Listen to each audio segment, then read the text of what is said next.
से 40 मुकदमे वापस लिया। ये मुख्यमंत्री जी अपने ऊपर से मुकदमे वापस ले रहे हैं। ये गलत बात है, ऐसा कोई बात नहीं। कहने के लिए जो भी है, सुनिए, ऑस्ट्रेलिया जैसा विकसित देश मुख्यमंत्री जी को मांग रहा है कि योगी जी को हमको दे दीजिए। बोलिए, काम नहीं किए हैं तो ऑस्ट्रेलिया बोल रहा है कि योगी जी को भिजवा दीजिए। कुछ नहीं है। देखिए, चूंकि गंगा में बात लाशें बह रही थी, कोरोना के काल में गंगा में लाशें बह रही थी। यहीं देख लीजिए प्रयागराज में, यहीं में बालू के ढेर पे लोग इनकी बात देखिए। हाँ, सॉरी। हाँ, देखिए, ये जो कह रहे हैं, मेरा नाम एडवोकेट मुकेश उपाध्याय, ये जो कह रहे हैं बिल्कुल बात सही है। लेकिन अभी इनको शायद हिंदू होंगे, लेकिन हिंदुओं के बहुत सी जातियाँ, बहुत सी जनजातियाँ हैं जो आज भी लाशों को आग के हवाले नहीं करती, वो दबाती हैं। चाहे वो आप यहीं पर नहीं, आप गंगा के किनारे कहीं भी, यहाँ से गाजीपुर होते हुए जहाँ तक गंगा गई है, वहाँ देखेंगे आप लाशें वहाँ दबी मिलेंगी आपको। तो ये कोरोना की वजह से नहीं है। पर वो उनकी डेथ कब हुई थी? ये डेथ जो है कि आप देखेंगे 2002 कुछ सीन तो जो है कि विपक्षियों ने 2002 का डाला हुआ है। फेक वीडियो था जिसको जो है कि साबित भी किया गया, चैनलों ने साबित भी किया है। तो ऐसी और दूसरी बात, इन्होंने एक बात कहा कि सरकार ने 47 मुकदमे वापस लिए। भाई क्यों ना लें? जब वो हमारे हिंदुओं के लिए संघर्ष कर रहे थे मुख्यमंत्री जी, तब सपा की सरकारें थी, बसपा की सरकारें थी, फर्जी मुकदमे ला देंगी तो क्या करेंगे? मुख्यमंत्री अपने मुकदमे वापस नहीं लेंगे? धन्यवाद। स्वागत है आपका मेथड वॉक्स की चुनावी यात्रा जनता जी में। और आज हमें भदोही विधानसभा में, ये भदोही विधानसभा है, यहाँ के जो मौजूदा विधायक हैं उनका नाम है रविंद्रनाथ त्रिपाठी जी, जो कि बीजेपी से हैं जी। तो जानते हैं यहाँ के क्षेत्रीय लोगों से कि क्या है यहाँ की समस्याएं, कितना काम करा है विधायक जी ने और कितने यहाँ के लोग खुश हैं। आपका नाम? बसंत लाल यादव। कितना विकास हुआ है आपके क्षेत्र में? नहीं विकास हुआ है, सब 3-3 फुट गड्ढे हैं गांव में, सड़क में जाने के लिए रास्ता नहीं है, लाइन नहीं आती है, कुछ सुविधा नहीं है, सब भुखमरी हो गई है। इससे पहले क्या यहाँ की स्थिति थी? इससे पहले बहुत स्थिति है, जो सड़क चमा रही है 5 साल पहले के सब है सड़क। इसके पहले किनके कार्यकाल में हुआ था ये? वो जाहिद बेग के कार्यकाल में, जो समाजवादी पार्टी से। हाँ, ओवरब्रिज 2 बनवाए, अभी तक वो नहीं कमलोद वाला भी नहीं बन पाया। हाँ। आपका नाम? गुड्डू श्रीवास्तव जी। यहाँ के अभी भी क्षेत्रीय मुद्दे क्या हैं जो बने हुए हैं? सड़क का हाल तो देख ही रहे हैं, ज़्यादातर करके यही सब परेशान हैं। बेरोजगारी है, वो तो कभी सुधर नहीं रहा है। यही सब मुद्दे हैं, यही सब बात है। नहीं, भदोही की जनता जो है, भदोही की जनता क्या चाहती थी कि उनके विधायक जी क्या करें उनके लिए, जो उन्होंने नहीं करा? बदलाव। वकील साहब से पूछिए आप जी। आपका नाम? रणविजय सिंह यादव जी। क्या चाहते थे आप यहाँ के विधायक से? बदलाव। यहाँ के जो विधायक हैं रविंद्रनाथ त्रिपाठी कोई विकास नहीं कर रहे हैं, न कहीं कभी दिखाते हैं, न आते हैं, अपने विकास में लगे हैं। क्या विकास करा है उन्होंने अपना? कुछ नहीं, अपना विकास बहुत करा। जिला अध्यक्ष उनका भाई हो गया है, सब हो गया है, ब्लॉक प्रमुख उनका हरवा हो गया है। अब कौन विकास चाहे? अब ब्रिज यहाँ का बना हुआ है, समाजवादी के काल का भी उसका पूरा नहीं हुआ है,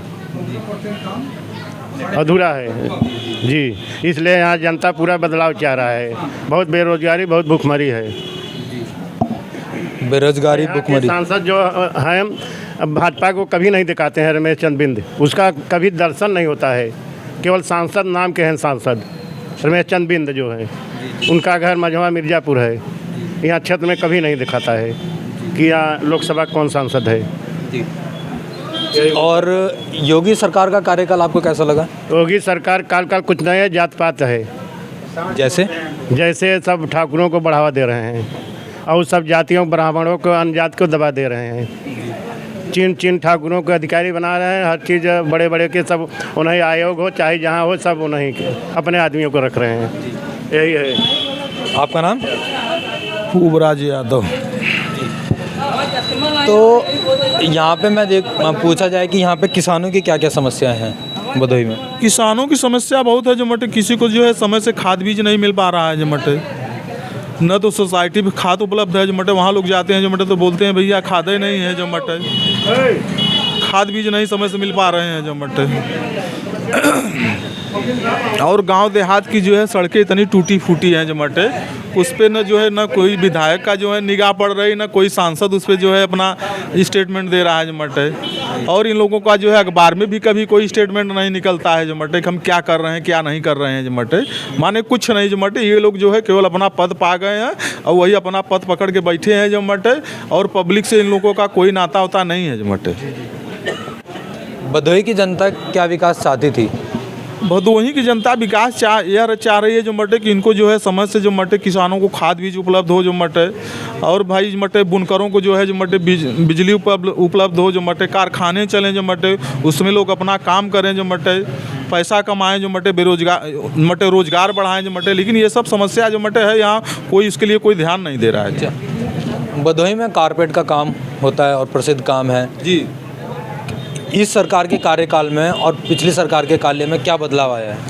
इस सरकार में जो मटे तो उन लोगों को जो है कोई काम नहीं किया गया जो मटे। पिछली सरकारें जो काम की है जो मटे, उसी काम को जो मटे ये लोग बढ़ा भी नहीं रहे हैं जो मटे, उतने भी रुका है जो मटे, आगे कोई काम ही नहीं हो पा रहा है जो मटे। जी का पर डे परेशानी है। आपका नाम? दीनानाथ यादव। क्या परेशानी है यहाँ? और भी जो समाजवादी सरकार में बना था वो 4.5-15% काम रुका हुआ था ओवरब्रिज का। जहाँ पर डे कम से कम लाखों आदमी का आवागमन है वो अभी तक रुका हुआ है। अब इसमें कुछ काम कर रहे हैं, जनवरी फरवरी तक करने वाले हैं। बैठिए। जी, अभी कुछ दिनों पहले रैली हुई और रैली में जो प्रधानमंत्री जी हैं उन्होंने बोला कि यूपी प्लस योगी बहुत हैं उपयोगी, और तो इस पर आप क्या कहेंगे?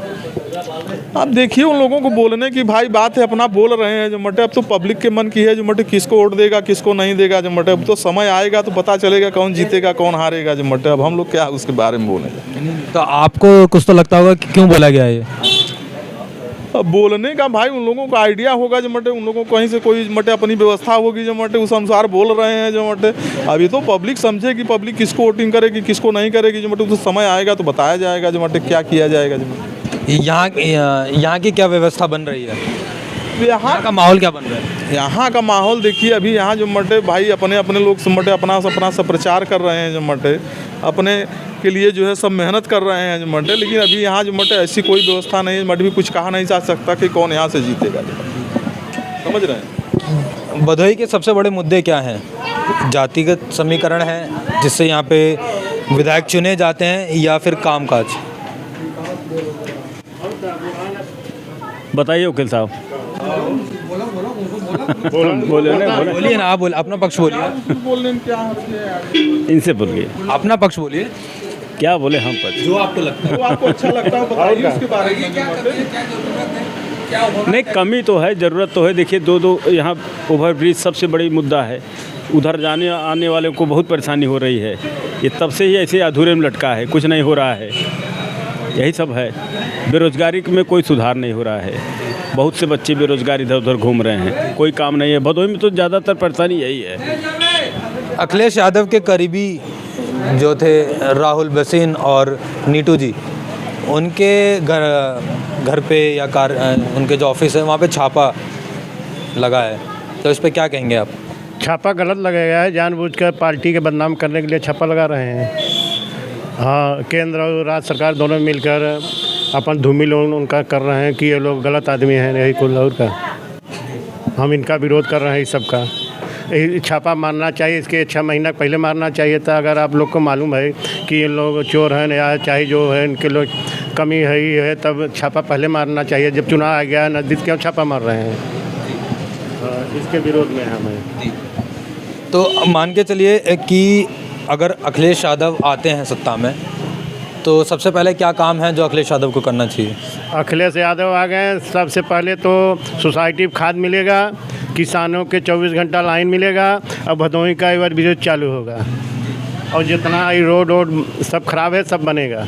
पर अखिलेश जी, हाँ जी, पर अखिलेश जी के कार्यकाल में और योगी जी के कार्यकाल में देखा जाए तो योगी जी के कार्यकाल में बिजली ज़्यादा मिली है। जी, आपका नाम? चंद्रबालक यादव। जी, योगी जी के कार्यकाल में और अखिलेश जी के कार्यकाल में तुलना करी जाए तो यूपी की जनता कहती है कि योगी जी के कार्यकाल में ज़्यादा बिजली मिली है लोगों को। योगी जी के कार्यकाल में मिट्टी का तेल नहीं मिलता। जिसके पास लाइन नहीं है वो बेचारा अंधेरे में रहता है, जिसके पास लाइन है वही जो है अजोरे में रहता है। लाइन अधिक हो, मौके पर लाइन नहीं अधिक है। जब मिट्टी का तेल नहीं दे रहे हैं तो लाइन देना ही पड़ेगा। आपका नाम? और सर अली क्या करते हैं? दुकान है बगल में, किस चीज़ की? फोटो स्टेट की। भदोही में क्या क्या समस्याएं हैं जो आपको लगती हैं कि ये पहले सॉल्व होनी चाहिए?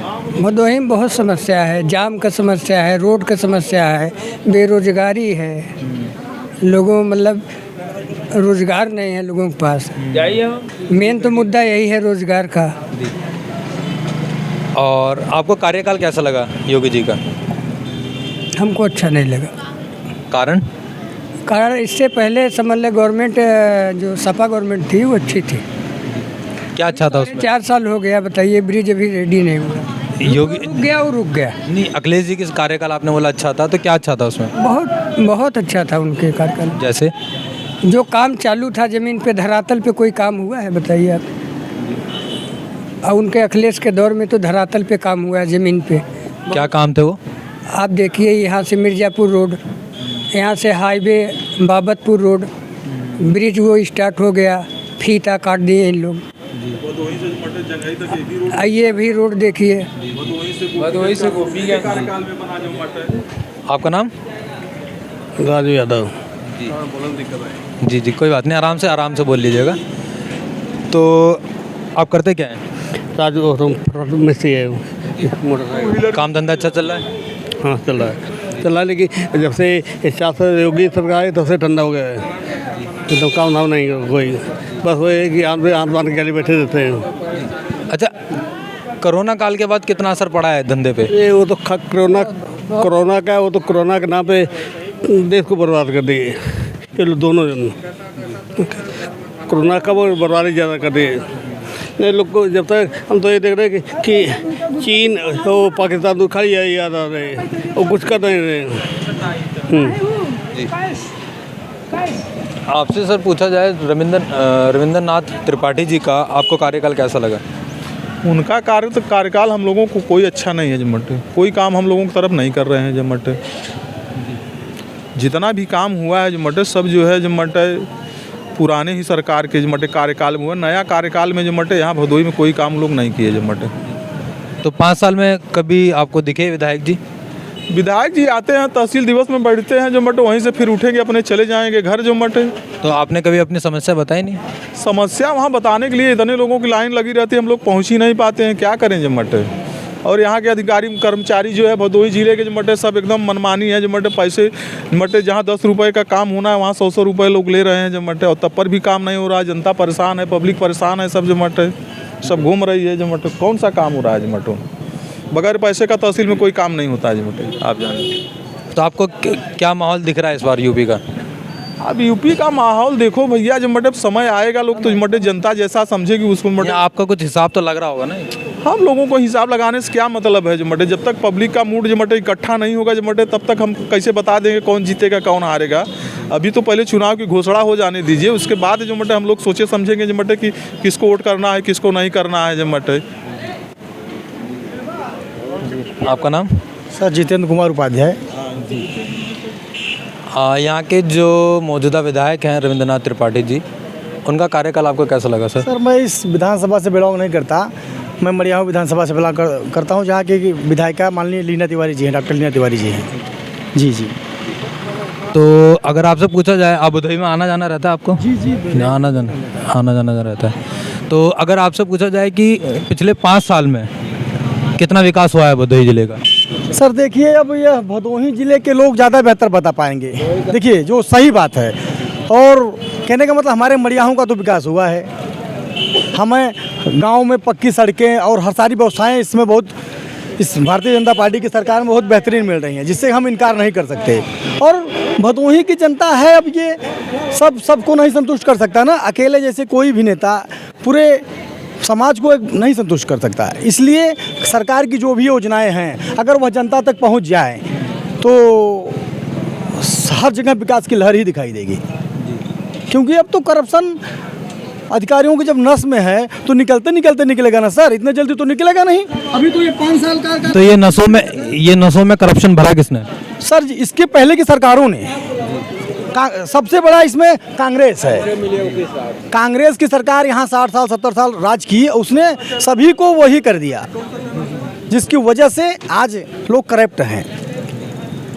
पर कांग्रेस तो काफ़ी सालों से उत्तर प्रदेश की राजनीति में नहीं रही है। नहीं रही तो जो क्षेत्रीय पार्टियां हैं उन्हें उसकी पुनरावृत्ति की, उसको बढ़ावा दिए। गुंडा राज, माफिया राज खुलेआम सब होता था। आज की सरकार, किस सरकार में होता था ये गुंडा राज? बसपा की सरकार में होता था, सपा की सरकार में होता था। माननीय योगी जी के आने से गुंडे बिल में घुस गए, माफियाओं का कहीं खबर नहीं है, सारी व्यवस्था है। आपका नाम सर? शोभनाथ यादव एडवोकेट।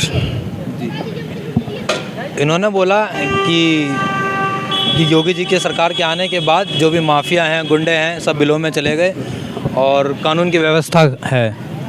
जी, तो आपका क्या कहना है? शायद स्वतंत्र हिंदुस्तान के इतिहास में इतना खराब कानून व्यवस्था कभी नहीं था जो आज है। कारण अब भाजपा के लोग बता सकते हैं कारण क्या है। और राज्यों में गुंडा राज दिखाई पड़ता था, आज खुलेआम, छोटा काम हो बड़ा काम हो, खुलेआम घूस मांगा जा रहा है। 10 रुपये वाला काम 10,000 में भी होना संभव नहीं है।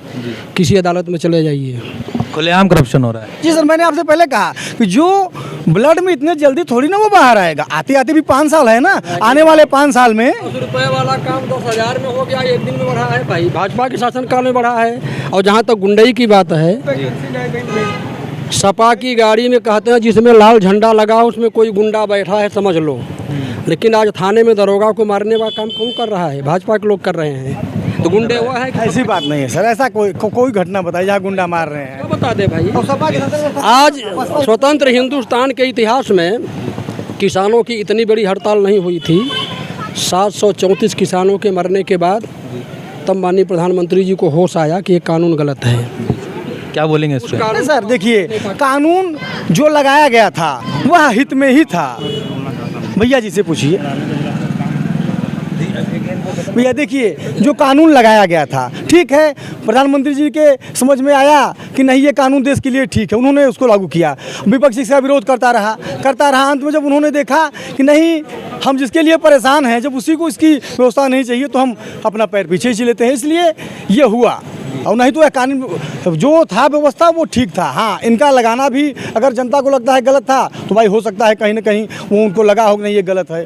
पर 700 किसान की शहीद हो गए। अच्छे सब असली किसान थे वहाँ बॉर्डर पे। जी, तो नकली कौन था? वहाँ बिरयानी खाने के लिए लोग आते थे। जी, तो नकली कौन था?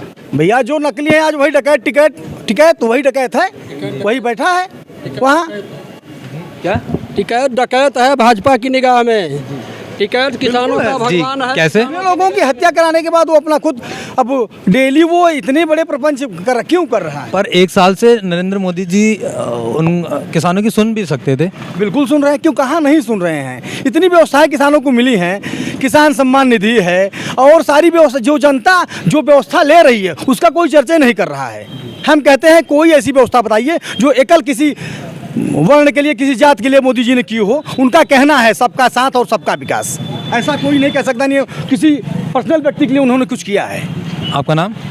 मैं विजय कुमार तिवारी, स्वर्ण आर्मी का जिला प्रवक्ता हूं भदोही से। और मैं आपको बताना चाहता हूं, मैं इसके साथ साथ एक किसान भी हूं मैं, और एक सामाजिक कार्यकर्ता भी हूं, साथ में एक RTI कार्यकर्ता भी हूं। पिछले सपा सरकार के शासनकाल की अपेक्षा डंके की चोट पे मैं सबूत के साथ मैं आपको बताना चाहता हूं, भाजपा सरकार में 10% अधिक भ्रष्टाचार है, 10% अधिक गुंडा राज है, 10% अधिक माफिया राज है। आज अभी मनीष मिश्रा, विजय मिश्रा या जितने भी मतलब कथित तौर पे मतलब ब्राह्मणों का उत्पीड़न हो रहा है बीजेपी के गवर्नमेंट में, अगर narco test, brain mapping test या अपनी मतलब कि पॉलीग्राफ टेस्ट करा लिया जाए तो पता चलेगा जितने बड़े बड़े ब्राह्मण नेता हैं आज उत्तर प्रदेश में, वो अपनी जान, अपने सम्मान को बचाने की कोशिश कर रहे हैं कि भाजपा सरकार कैसे योगी सरकार जाए और हम लोगों के मौलिक अधिकारों की रक्षा हो। भाजपा सरकार में सवर्णों के मौलिक अधिकारों की कोई रक्षा नहीं हो रही है। और भी जो भाई साहब ने कहा कि टिकट को टकट बता रहे हैं, तो किसान छोटा किसान हो सकता है, बड़ा किसान हो सकता है, किसान कभी चोर बदमाश और डकैत नहीं हो सकता। मैं किसान भी हूँ, मेरा हाथ देखिए भाई साहब, ये मेरा हाथ देखिए, एक किसान का हाथ है, एक डकैत का हाथ नहीं है। और डीएम कार्यालय से लेकर के सीडीओ कार्यालय, डीपीआरओ कार्यालय, पीजीडीआरडीए, तहसील और ब्लॉक, ऐसा कोई सरकारी महकमा नहीं है जहाँ पे भ्रष्टाचार फल फूल नहीं रहा हो। अगर आप हमें समय देना, कोई मीटिंग फिक्स करें, मैं आपको दिखाऊं कि डीएम जहाँ लोग अपेक्षा करते हैं कि यहाँ से हमको न्याय मिलेगा, सबसे बड़ा करप्शन, सबसे भ्रष्टाचार, सबसे माफिया राज उसी कार्यालय में हो रहा है। और सबसे बड़ी बात मैं बता दूं, लोग कहते हैं सबका साथ सबका विकास, तो सबका साथ सबका विकास तो समानता का अधिकार लागू कर दीजिए ना। जातिगत आरक्षण आप क्यों दे रहे हैं? जाति के आधार पे, धर्म के आधार पे आप कानून क्यों बना रहे हो? हमारे गांव का एक अंधा आदमी सुरेश तिवारी दोनों आंखों से अंधा है, उसके ऊपर SC ST 3 1 285 286 332 504 506 तमाम प्रकार की धाराएं ना उज्जैन। अभी मैं न्यायालय से आ रहा हूँ, आज आप जाइए SC ST के न्यायालय में जाइए, वहाँ बड़े बड़े मतलब 72% जनप्रतिनिधि, बड़े बड़े मतलब लोग बता रहे हैं आपको ना कि जो अपना जीवन सम्मान के साथ नमक रोटी खा करके जीना चाहते हैं। आज ये SC ST में इतनी निशंसता, इतना मतलब अमानवीकरण मोदी ने कर दिया है केवल वोट बैंक की राजनीति के कारण, कि अगर किसी ने कोई SC समाज का आदमी केवल कह जा करके कह देखा हमको जासूसी शब्दों से गाली दिया, हमको मारपीट किया, भाई साहब अगर आप गरीब आदमी हैं, आपके पास 1,50,000 रुपये जेब में नहीं है ना, आपकी जमानत नहीं होगी, आपने जो गुनाह किया नहीं है उस गुनाह के लिए, उस गुनाह के अपराध के लिए आप 4-4 6-6 महीने जेल में सड़ेंगे। और हो न हो 10-10 साल 5-5 साल के बाद लोग निकल रहे हैं। विष्णु तिवारी उसका जीता जागता उदाहरण है, मेरे गांव का सुरेश तिवारी उसका जीता जागता उदाहरण है। और अभी इसी भदोही के SC ST न्यायालय में मुकदमा चल रहा है, एक औरत है, ब्राह्मण की औरत है, घुघुट काट के जाती है बेचारी 3 महीने का लड़का लेकर के, ठीक है, मतलब कोई हम जानते हैं कि जहाँ ब्राह्मण है वहाँ दलित बस्ती है, लेकिन कोई आदमी किसी के दरवाजे पे जाके गाली गलौज नहीं देगा। और अगर गाली गलौज दे भी रहा है तो उसके खिलाफ क्या IPC विश्वास नहीं है आपका? गाली गलौज और मारपीट की धाराएं IPC में भी तो है, जो बाबा साहब का संविधान है, भारतीय मतलब दंड संहिता, उस पर आपको मतलब भरोसा नहीं है। केवल मतलब ब्राह्मणों को, क्षत्रियों को या देश की जो सम्मानित जनता है उसको जलील करने के लिए, अपमानित करने के लिए आप SC ST में संशोधन कर दिए हो। ये सारे सुधार कौन सा आपको लगता है कि कौन सा नेता सुधारेगा ये सब चीजें? देखिए, कोई राजनीतिक नेता इसका सुधार नहीं कर सकता जब तक इस देश की 72% जनता, यह केवल सौरानवी आर्मी या सवर्णों की लड़ाई नहीं है, जब तक हमारे देश की 72% जनता अपने अधिकारों के प्रति जागरूक नहीं होगी और सड़क से लेकर संसद तक आंदोलन नहीं करेगी, तब तक ऐसे काले कानून दिन ब दिन बढ़ते जाएंगे, इनमें विकृति आती चली जाएगी, निशंसता बढ़ता चला जाएगा। इसका कोई उपाय नहीं है। केवल ब्राह्मणों, क्षत्रियों, वैश्यों के द्वारा इस लड़ाई को नहीं जीता जा सकता। यह देश सबका है, सब लोग आपस में मिल करके जिस दिन आवाज उठाएंगे बिल्कुल बचाएंगे। अन्याय किसी के साथ नहीं होना चाहिए। क्या करना चाहिए सरकारों को? देखिए, सरकारों को नहीं, जनता को चाहिए कि कोई भी सरकार हो, सपा हो, बसपा हो, भाजपा हो, कांग्रेस हो, जो सरकार वोट बैंक की बलवेदी पे जनता के मौलिक अधिकारों की हत्या करती है, जनता के मौलिक अधिकारों का हनन करता है, लोगों के मान सम्मान के साथ खिलवाड़ करता है, उसका बहिष्कार करना चाहिए। वोट बैंक की राजनीति तो सारी पार्टियां करती हैं सर। हाँ, वोट बैंक क्यों बता रहा हूँ मैं ना, कि जो पार्टियां वोट बैंक की राजनीति कर रही हैं, यह जनता को समझना चाहिए कि वास्तव में देश सबका है, देश के विकास में और देश की आजादी में सबने योगदान दिया है। किसी एक जाति ने, किसी एक धर्म, एक संप्रदाय या एक पार्टी ने कुछ नहीं किया है। तो हम सब एक गांव में रहते हैं, एक क्षेत्र में रहते हैं, एक शहर में सब मिलजुल, आज ये तहसील है ना, यहाँ सभी जात बिरादरी के लोग, हिंदू, मुसलमान, सिख, ईसाई, SC OBC सवर्ण सभी लोग हैं। हम सब जिसे भाईचारे से यहाँ रहते हैं ना, उसी तरीके से हमें अपना भाईचारा बनाते हुए यह देखना चाहिए कि देश का विकास और देश के विकास के साथ साथ देश की जनता का मान सम्मान और स्वाभिमान की रक्षा कौन कर सकता है। और सवाल हमेशा सत्ता पक्ष से पूछा जाता है। अगर सत्ता पक्ष इन चीजों पे खड़ा नहीं उतरती है तो हमको सत्ता पक्ष का विरोध ऐसे नहीं करना चाहिए कि जो सत्ता पक्ष में उसका हम बाईकाट करके विपक्ष को वोट दे। नहीं, हमको नोटा का प्रयोग करना चाहिए। जिस दिन आप नोटा का प्रयोग करेंगे, 2, 4, 6, 10 करोड़ वोट नोटा पे पड़ेगी, उस दिन सारी राजनीतिक पार्टियां ये सोचने पे विवश एवं मजबूर हो जाएंगी कि आखिर जनता ने हमको वोट नहीं दिया, सत्ता पक्ष को वोट नहीं दिया, तो विपक्ष को भी वोट क्यों नहीं दिया, इसका कारण क्या है। तो उनको को लगेगा नहीं। आज जो सत्ता में बैठे हैं चोर बेईमान जो बैठे हैं ना, जनता जाग चुकी है, जनता दलगत राजनीति से ऊपर उठ चुकी है। अब जनता को दलगत राजनीति, जातिगत राजनीति और सांप्रदायिक राजनीति से हम बरगला नहीं सकते हैं। उसी दिन सारे पार्टियों के नेता, चाहे कोई भी पार्टी हो, सुधर जाएंगे, अपना कान पकड़ेंगे, कसम खाएंगे और सिर्फ बाबा साहब द्वारा विरचित संविधान की जो शपथ लेते हैं उसके अनुरूप कार्य करेंगे। भारत माता की जय। जी, आपका नाम? राजेंद्र। जी, क्या कहेंगे आप भदोही के लिए कि भदोही में जो यहाँ के विधायक हैं तो उनको आपको कार्यकाल कैसा लगा? काफ़ी संतोषजनक नहीं है, संतोषजनक नहीं है, ये संतोषजनक नहीं है। क्यों?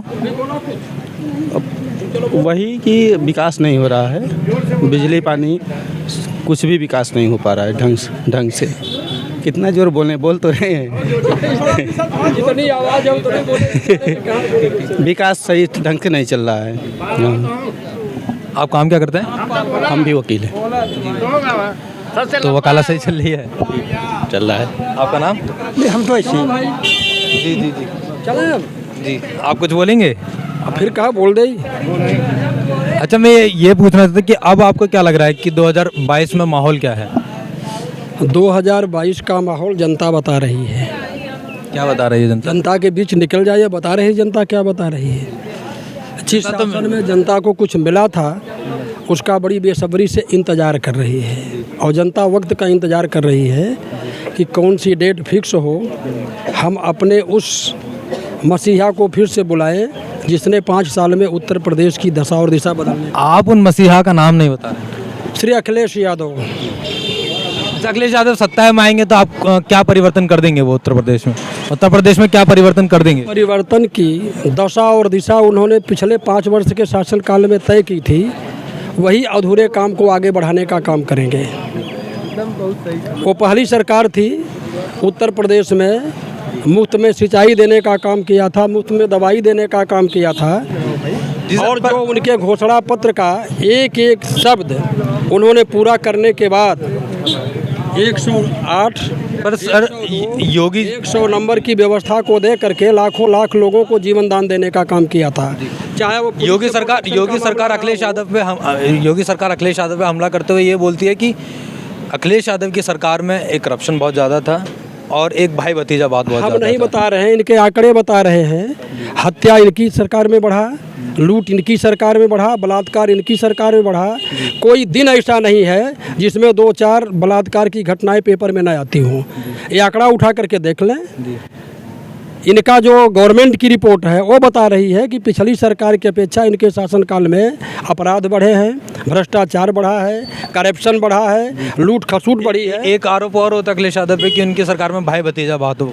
किसमें? अखिलेश यादव की सरकार। किनके बेटे नहीं हैं राजनीति में? बता दें, राजनाथ सिंह के नहीं हैं या उनके और बड़े नेताओं के बेटे नहीं हैं या इनके गृह मंत्री साहब के बेटे नहीं हैं। पर बताया जाता है कि क्या जांच करा रहे हैं कि 5 साल में कैसे संपत्तियां बढ़ जाती हैं।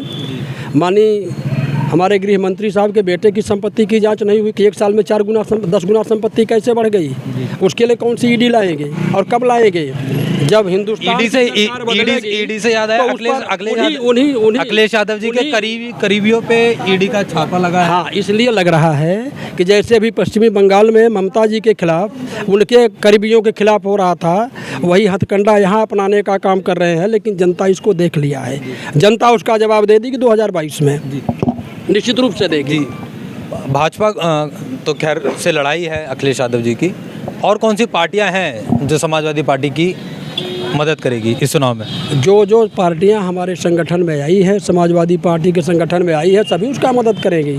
चाहे वो लोकदल हो, चाहे वो सजपा हो, चाहे वो पार्टी जो अभी हमारे चौहान जी आए हैं, निषाद जी आए हैं, राजभर जी आए हैं, जितनी पार्टी आई सब उसकी मदद करेंगे जी। प्रगतिशील समाजवादी पार्टी को छोटी पार्टी बता दिया गया है। कौन? अब वो छोटी पार्टी है कि बड़ी पार्टी, उसका कोई मतलब नहीं रह गया। जब एक साथ आ गए सब समाजवादी पार्टी के साथ बड़ी पार्टी हो गए हैं जी। चाचा जी ने बोला आप बलिदान देने को तैयार हैं। बिल्कुल देंगे। तो क्या बलिदान लेंगे आप अखिलेश जी? ये वो दोनों तय करेंगे। हमारे राष्ट्रीय नेता तय करेंगे, उसको तय करने का अधिकार हमको नहीं है जी। वो नेताजी तय करेंगे जी। और नेताजी ने तय कर दिया जी। हमारे संस्थापक जो है माननीय नेताजी, उस चीज़ को तय कर दिया कि किसको क्या बलिदान करना है, दोनों आपस में तय कर लिए हैं। आपका नाम? मेरा नाम देवा जायसवाल है, मैं समाजवादी पार्टी का सिपाही हूँ। चश्मा कहाँ से लाए? चश्मा, अरे चश्मा हमारी मार्केट से खरीदे हैं। बहुत जबरदस्त चश्मा लगाए हो। सब आप लोगों का देन है। भदोही के रहने वाले? हाँ, भदोही के रहने वाले। क्या काम करते हैं? समाजवादी पार्टी के। काम क्या करते हैं? भाई काम तो हमारा व्यापार है जी, मैं व्यापारी हूँ जी। क्या व्यापार करते हैं? गिट्टी बालू का व्यापार है हमारा जी। कैसा चल रहा है काम? काम ठीक चल रहा है। स्थिति जान ही रहे हैं आप लोग, इस समय क्या स्थिति है, मार्केट बहुत ख़राब चल रहा है, व्यापारी त्रस्त हैं। योगी जी ने बोला हमने तो विकास कर दिया चारों तरफ। विकास क्या है, वो तो दूसरे के कहते सिर्फ हथकंडा अपना कर, उन्होंने कहते दूसरे का फीता काटना सीखा है। अपना वो बताइए, भदोही में उनका एक भी योजना बता दीजिए जो कि सड़क पे हो। कैसा लगा आपको कार्यकाल? हमको तो बहुत बेकार कार्यकाल लगा भाई उनका। क्या खराब लगा? अरे भाई हत्याएं हो रही हैं, बलात्कार हो रहा है, गुंडे माफियाओं का कहते खुलेआम घूम रहे हैं। पर योगी सरकार का कहना है कि हमने तो भाई लोकतंत्र, वो लॉ एंड ऑर्डर जो है बहुत मेंटेन करके रखा है। कोई लॉ एंड ऑर्डर नहीं है। आप पता चलिए आज जितने व्यापारियों की हत्या इस सरकार में हुई, उतने किसी सरकार में आज तक व्यापारियों की हत्या नहीं हुई है। चाहे जितने भी फिरौती आज की डेट में मांगे गए व्यापारियों के बच्चे से, उतना किसी सरकार में ऐसा नहीं हुआ है। इस सरकार का कहना है कि जो भी लॉ एंड ऑर्डर से बाहर जाता था, हम उनके घरों पे बुलडोजर चला दिया करते थे। अरे तो वो तो भाई व्यक्तिगत चलवा रहे हैं ना बुलडोजर। कैसे? अब भाई जैसे मुख्तार अंसारी उन सब का भाई बड़े माफियाओं के खिलाफ उनका कार्रवाई चल रही है, चलिए ठीक है, पर उसमें छोटे छोटे जो रोज़ लोकतंत्र का हत्या कर रहे हैं, खुलेआम गुंडे बदमाश घूम रहे हैं, उनके खिलाफ कार्रवाई कब होगी? जी। जैसे कि अखिलेश यादव की कल परसों प्रेस कॉन्फ्रेंस थी, तो उन्होंने प्रेस कॉन्फ्रेंस में बोला कि हम इस चुनाव को महंगाई पे ले जाएंगे, महंगाई पे चुनाव लड़ेंगे और ये सब। परंतु वहीं पे भाजपा ने उनसे बोला कि ये चुनाव पे जातिवाद हावी होगा। नहीं नहीं, वही गलत बात है। जैसा कि आप महंगाई इस समय चरम सीमा पे है, चाहे आप सरसों का तेल ले लीजिए, रहर का दाल ले लीजिए, रहर का दाल 160 रुपये में मिल रहा है। महंगाई जब बीजेपी की सरकार हुई है, प्याज नमक तेल महंगा हुआ है। हमारे राष्ट्रीय नेता माननीय मुलायम सिंह जी का कहते नारा था, रोटी कपड़ा सस्ती होगी, दवाई पढ़ाई मुफ्ती होगी। इसी नारे से कहते समाजवादी पार्टी उत्तर प्रदेश में पुनः सरकार बनाने जा रही है। कितनी सीट आएंगी इस समय? भैया हम कहना, देखिए सीट वाली बात जो कह रहे हैं 351 प्लस रहेगा। अरे अखिलेश जी ने तो 400 प्लस बोल दिया आपकी। अरे तो हो गया 351, हमारे राष्ट्रीय नेता हैं, 400 उनका लक्ष्य 400 के ऊपर ही है। और को माँ विंध्यवासिनी कृपा रहेगी तो 400 प्लस रहेगा। आपका आंकड़ा क्या कह रहा है? हमारा आंकड़ा भी भाई जो हमारे राष्ट्रीय नेतृत्व का आंकड़ा है वही हमारा आंकड़ा है। अच्छा, क्या भदोही में डेवलपमेंट होगा अगर सत्ता परिवर्तन होता है तो? पहले तो यहाँ का मुख्य उद्देश्य है भैया, देखिए जिला अस्पताल, यहाँ जिला अस्पताल की बड़ी दुर्दशा है जी। और हमारे कहते राष्ट्रीय अध्यक्ष जी ने कहते जो 100 शैय्या का हॉस्पिटल बनवाया, अभी हाल ही में बीजेपी के लोगों ने उसका उद्घाटन किया। चाहे ओवर ब्रिज हो, चाहे इंदिरा मिल का ओवर ब्रिज रहा हो, चाहे गजिया का ओवर ब्रिज रहा हो, सब समाजवादी पार्टी की देन है। समाजवादी पार्टी के हमारे राष्ट्रीय नेता ने। अच्छा, क्या कारण था अखिलेश जी का हारने का 2017 का? हारने का कारण देखिए भैया, हारने का कारण ये था कि कार्यकर्ताओं का अनदेखी करना, कार्यकर्ताओं को थोड़ा सा अनदेखी हुआ, जिसके कारण कहते सत्ता से हम लोग बाहर हो गए। इस बार कार्यकर्ता ज़मीन से काम कर रहे हैं और सरकार कहते पुनः लाएंगे और फिर अखिलेश जी की सरकार आएगी। 22 में 22 स्किल चलेगा। 3 अच्छे काम गिनाइए जो अखिलेश यादव जी ने करे थे 2017 में।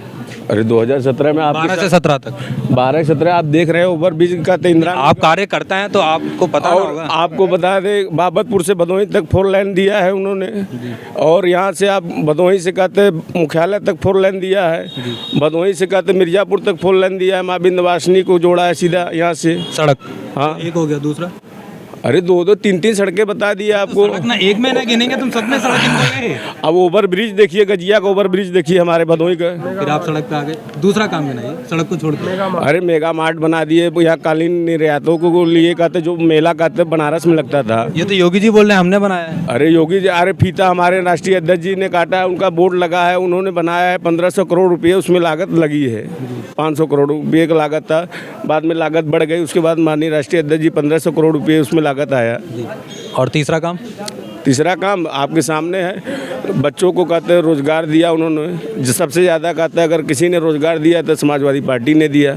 बेरोजगारी भत्ता दिया, किसानों का कहते बिल जो भी था सिंचाई मुफ्त किया। कितने काम गिनाए, अब सैकड़ों काम है कहते समाजवादी पार्टी के जो धरातल पे है। जी, तो ये थे हमारे साथ भदौरिया के क्षेत्रीय लोग, और यहाँ की मोटी मोटी समस्याएं वही हैं जो पूरे ज़िले में अगर तो आप देखे जाएंगे तो सड़क है जो यहाँ की मोटी समस्या है। जी जी, तो ऐसी ही ग्राउंड रिपोर्टिंग के साथ बने रहिए और म्यूटेड वॉइस को लाइक करिए, शेयर करिए, सब्सक्राइब करिए। जी, आपको बोलना था? हाँ, आपका नाम? मैं सुभाष चंद्र यादव बोल रहा हूँ। क्या करते हैं आप? मैं पेशे से अधिवक्ता हूँ। जी, अधिवक्ता हूँ पेशे से। जी, आपको कैसा लगा कार्यकाल मौजूदा मुख्यमंत्री जी? देखिए, कार्यकाल की बात की जाए तो हमारे इस धरातल पर देखा जाए तो धरातल पे कुछ दिख नहीं रहा है, जो कि हम लोगों को चाहिए, आवश्यकताएं हैं, गरीब को चाहिए। और जो अभी देखिए कोविड पीरियड में देख लीजिए, बहुत ऐसे लोग हैं कि जो कि ऑक्सीजन के विदाउट मर गए। और देखेंगे तो केवल नाम परिवर्तन किया गया है, काम कुछ नहीं किया गया। योगी जी का कहना है कि हमने 2017 से 2021 तक अभी तक हमने जितना विकास उत्तर प्रदेश का करा, अभी तक इतना विकास किसी सरकार ने नहीं करा है। विकास क्या है? हम जी रहे हैं, यही हमारा विकास है। हम जी रहे हैं, यही मेरा विकास है। और क्या विकास किया? इसका कहने का तात्पर्य? कहने का तात्पर्य है कि भाई हम आज की डेट में ले लीजिए 200 रुपये कड़ू का तेल खा रहे हैं, डीजल आप देख ही रहे हैं, पेट्रोल आप देख ही रहे हैं। वो सिलेंडर जो कि सब्सिडी मिलती थी, सब्सिडी गायब हो गई। ये कहाँ से पैसा आ रहा है? सब कहाँ जा रहा है पैसा? अब देख लेंगे राउंड फिगर अगर देखा जाए तो कई फंड से इनको पैसे मिले, पैसे कहाँ गए? जनता कहाँ दिखाई पड़ रहा है? जनता के बीच में होना चाहिए। हम कह रहे हैं कि एक गरीब जो है 200 रुपये का तेल खरीद के खाता है। अब स्थिति ये है कि जो आदमी 300-400 की मजदूरी करे तो क्या वो बताइए वो एफर्ट कर पाएगा? नहीं कर पाएगा। हमें आपको क्या चाहिए? हमें वही चाहिए जो सरकार, वही सरकार जो हमें जीविकोपार्जन है अच्छी सुविधा न्यूनतम पैसे में उपलब्ध करा सके। जी, यहाँ पे अभी योगी जी की पूरी कैबिनेट आ चुकी है यूपी चुनाव में, और यहाँ पे के अखिलेश यादव लड़ रहे हैं, तो कैसे टक्कर ले पाएंगे अखिलेश यादव? देखिए, कैबिनेट की बात करेंगे तो कैबिनेट की तो पूरे पश्चिम बंगाल में पूरी कैबिनेट लगी थी। पश्चिम बंगाल में पूरी कैबिनेट लगी थी। वहाँ पे क्या असर हुआ आप देख ही रहे हैं। क्या हुआ वहाँ पे असर? कुछ नहीं हुआ। तो कैबिनेट लगाने से जनता का जहाँ रुझान है जनता वहाँ जाएगी। आप पूरा कैबिनेट लगा दीजिए, चाहे आप पूरा सुप्रीमो पावर लगा दीजिए, इससे कोई मतलब नहीं पड़ता है। अखिलेश यादव की कौन सी पार्टी मदद करेगी? देखिए, अखिलेश यादव की जितनी समाजवादी विचारधारा की पार्टी हैं वो सभी मदद के लिए आ रहे हैं और आगे आएंगे भी। देख लीजिएगा 2022 में माननीय अखिलेश जी की सरकार जो है पूर्ण बहुमत से बनने जा रही है। अब कांग्रेस का एक सवाल पूछ रहे थे कि प्रियंका गांधी जी उत्तर प्रदेश में महासचिव हैं कांग्रेस पार्टी की, और वो अभी अपना दम लगा रही हैं, तो आपको क्या लगता है कि कांग्रेस कहाँ तक पहुँच पाएगी? नहीं, कांग्रेस की बात करेंगे तो कांग्रेस 2-3 जगह छोड़ करके कांग्रेस का कहीं वो अस्तित्व नहीं है। और कांग्रेस ये कह सकते हैं कि जहाँ थोड़ा बहुत उनका वर्चस्व है उस पर भी वो ये आप कह दीजिए कि पूरे दमखम के साथ ये नहीं कर सकते कि मैं निकल जाऊँगा। इसमें जो एक लहर चली है लोगों के बीच में, आम जनता की लहर चली है, चाहे आप किसी से भी पूछ लीजिए, सब परिवर्तन चाह रहे हैं। ऐसा कोई बंदा नहीं है जो कि न कहे कि हमें परिवर्तन नहीं चाहिए, क्योंकि परिवर्तन प्रवृत्ति का नियम है। परिवर्तन ये नियम है और परिवर्तन होना चाहिए। हमें आपको क्या चाहिए? बगैर परिवर्तन का आपका विकास नहीं होने वाला है। क्या कह रहे हैं भैया? हम ये कहना चाहते हैं, भाई साहब के विचार से हम सहमत हैं। अभी कुछ भी कहना बेईमानी होगी, क्योंकि जब तक रिजल्ट आ नहीं जाता। और हम कहते हैं ना भैया, अरे भैया हम कलकत्ता की बात, हम उत्तर प्रदेश की बात कर रहे हैं भैया। सुनिए भाई साहब, बहुत बहुत कहे, सब लोगों से मैं सहमत हूँ, लेकिन मैं बताइए समाजवाद समाजवाद समाजवाद क्या था? समाजवाद आज सिर्फ परिवारवाद बन के रह गया है। समाजवाद तो पूरे समाज को लेके था ना। सारे सांसद हमारे घर को, सारे विधायक हमारे घर को, सारे प्रमुख हमारे घर के हो, ये कोई समाजवाद है? ये परिवारवाद है। समाजवाद परिवारवाद बन गया है। देखिए परिवारवाद तो ये कहने के लिए है, परिवारवाद परिवारवाद कहने के लिए है। देखिए वस्तुस्थिति ये है कि एक राजनीतिक, एक डॉक्टर, एक इंजीनियर, एक फिल्म अभिनेता, उसके घर के लोग क्या होते हैं आप अच्छी तरह जानते हैं। हम अगर परिवारवाद की बात करें तो ये परिवारवाद कहना ये गलत है, ये परिवारवाद नहीं है। सिर्फ राजनीति को छोड़ के बताइए उनके घर में कोई ऐसा IAS PCS या कोई ऐसा हो, आप बताइए, एक बताइए, एक एग्जाम्पल दीजिए हमको। बीजेपी में है भैया क्यों? अगर आप देखिए, सुनिए मैं बता दूं जो ये कह रहे हैं कि अभी संसद में मैटर उठा था, संसद में जब ये मैटर उठा था, बेटा नहीं है, संसद में जब ये मैटर उठा था कि किसी ऐसे सांसद का नाम बताइए जिसका बेटा बॉर्डर पर लड़ रहा हो, कहाँ के गए बीजेपी लोग? कहाँ गए बीजेपी के लोग? आज की डेट में आप बॉर्डर उठा के देख लीजिए, चाहे PSC हो, चाहे पुलिस हो, चाहे बॉर्डर पे लड़ने के लिए हो, कौन लड़ रहा है? BC SC के लोग ही लड़ रहे हैं वहाँ, और कोई नहीं जाके डंकी की चोट। देखिए यहाँ अभी महंगाई भी हमारे भाई साहब चर्चा कर रहे थे कि ये महंगा, भाई सही महंगाई है, इससे कोई इनकार नहीं कर सकता, लेकिन ये भी तो देखें कि 20 से 25 रुपया किलो राशन खरीद करके और 2 रुपया किलो इंसानों को दिया जा रहा है, ये भी तो एक वो है। ये तो नया नहीं है ना, ये तो पहले से होता आ रहा है भैया है, लेकिन जिस इस राज्य में एक बार नहीं, कोरोना काल में 2-2 बार, आज भी 2-2 बार लोग ले रहे हैं। प्रधानमंत्री सम्मान निधि योजना हर के किसानों के खाते में आ रहा है। मतलब काल, हाँ कोरोना काल में कौन लाया? बीजेपी वालों ने कोरोना काल लाया। कैसे? हाँ और क्या कैसे? वो जहाँ जहाँ गए सगरों फैला दिए। जी बीजेपी कैसे लाई कोरोना काल? अरे भाई देश का दौरा, अगर सबसे ज्यादा किसी देश का दौरा किए अगर आज तक प्रधानमंत्री में, तो माननीय नरेंद्र मोदी जी ने किया और दूसरा कोई नहीं किया। ज्यादा सम्मान पाए हैं। कितना आगे गया ये दुनिया जान रही है। कोरोना था, नहीं होता तो हम हिंदुस्तान में उसको गलत मान ले। और चलिए बताइए कि अखिलेश जी वैक्सीन कब लगवा रहे हैं? अखिलेश जी वैक्सीन लगवा चुके हैं जी, उन्होंने वैक्सीन लगवाया है। कैसे पता आपको? अरे उन्होंने तो बोला नहीं अभी तक। नहीं, हमने देखा था, आपने देखा था? फेसबुक पे आया था। भाई कुछ दिन पहले आया था। कुछ दिन पहले आया था? कब आया था ये? अब ये तो डेट हमको क्लियर नहीं है। वैक्सीन उन्होंने लगवाया है। अखिलेश जी ने लगवा ली वैक्सीन? जी, पहले तो उन्होंने विरोध किया था, बाद में उन्होंने आह्वान किया लोगों से कि भैया आप लोग लगवाइए, यह वैक्सीन ठीक है। और योगी जी क्यों नहीं लगवाएंगे? बता दे रहा हूँ। देखिए GST और आपका ये जो स्थिति इसमें बनी हुई है, आप देखिए जो लगाया गया 18%, 28%, ये माननीय उस वक्त मनमोहन सिंह प्रधानमंत्री थे, उस वक्त आपस में ये विचार विमर्श हुआ था, तो यही लोग विपक्ष में थे और विरोध किए। स्मृति ईरानी उस समय जब गैस सिलेंडर महंगा हुआ तो सर पे लेके टहल रही थी। आज हमारे जेब से सब कुछ चला गया है, कोई कहने के लिए नहीं आ रहा है। क्यों नहीं आ रहा भैया? जनता मर जाए, हमसे कोई मतलब नहीं है, जनता मर जाए हमसे। पहले आप विरोध करते हैं, फिर वही कानून ले आते हैं। देखिए प्रधानमंत्री ने उज्ज्वला योजना के तहत कितनी माताओं बहनों को गैस सिलेंडर मुफ्त में वितरित किया, इसकी कोई चर्चा नहीं करता।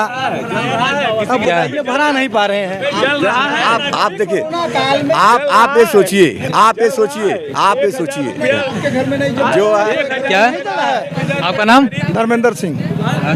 सारे लोगों के घर में जल रहा है। अरे कैसे चल रहा है भैया? और सरकारें क्यों नहीं दी? मैं कहता हूँ जितना आवास योजना, प्रधानमंत्री आवास योजना, इस भदोही से लेके और जगहों पे जितना आवास मिला दिया गया, जितना उज्ज्वला योजना दिया गया, भारतीय जनता पार्टी की सरकार ने दिया।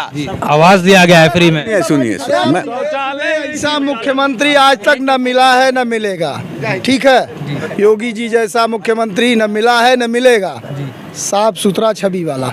माफिया जितने थे सब चूहा बिल्ली बन के बिल में घुस गए, समझ रहे हैं? सारे माफिया चले गए। मैं बता दूं, देखिए सुनिए जिस देश का ऐसा कोई पहली बार मुख्यमंत्री बना है जो अपने ऊपर से 40 मुकदमे वापस लिया हो। ये मुख्यमंत्री जी अपने ऊपर से मुकदमे वापस ले रहे हैं। गलत बात है, ऐसा कोई बात नहीं। कहने के लिए जो भी है, सुनिए, ऑस्ट्रेलिया जैसे तो नहीं पाएंगे ना, ऑस्ट्रेलिया जैसा विकसित देश मुख्यमंत्री जी को मांग रहा है कि योगी जी को हमको दे दीजिए। बोलिए, काम नहीं किए हैं तो ऑस्ट्रेलिया बोल रहा है कि योगी जी को भिजवा दीजिए। कुछ नहीं है। देखिए चूँकि गंगा में लाशें बह रही थी, कोरोना के काल में गंगा में लाशें बह रही थी।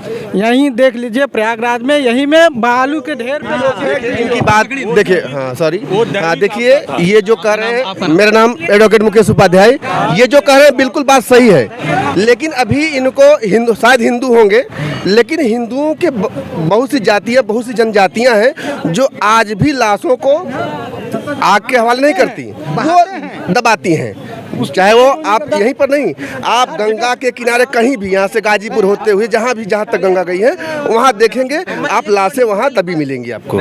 तो ये कोरोना की वजह से नहीं है। पर वो उनकी डेथ कब हुई थी? ये डेथ जो है कि आप देखेंगे 2002 कुछ सीन तो जो है कि विपक्षियों ने 2002 का डाला हुआ है। फेक वीडियो था जिसको जो है कि साबित भी किया गया, चैनलों ने साबित भी किया है। तो ऐसी, और दूसरी बात, इन्होंने एक बात कहा कि सरकार ने 47 मुकदमे वापस लिए। भाई क्यों ना लें?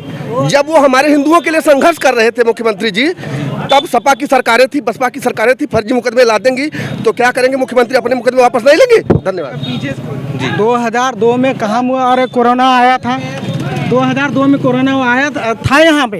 वो बोल रहे हैं कि 2002 का वीडियो डाला था, 2002 में कोरोना यहाँ आया था। कितने लाख कहते बिछी मिलेगी? ऐसा कभी चेचक आया, कभी कोरोना आया, कभी प्लेग आया। महामारी तो हर समय आते रहते हैं। 2002 में आया था भैया, महामारी नहीं आता। चलिए जी, चलिए अब अंत करते हैं, मुझे अंत करने दीजिए जी।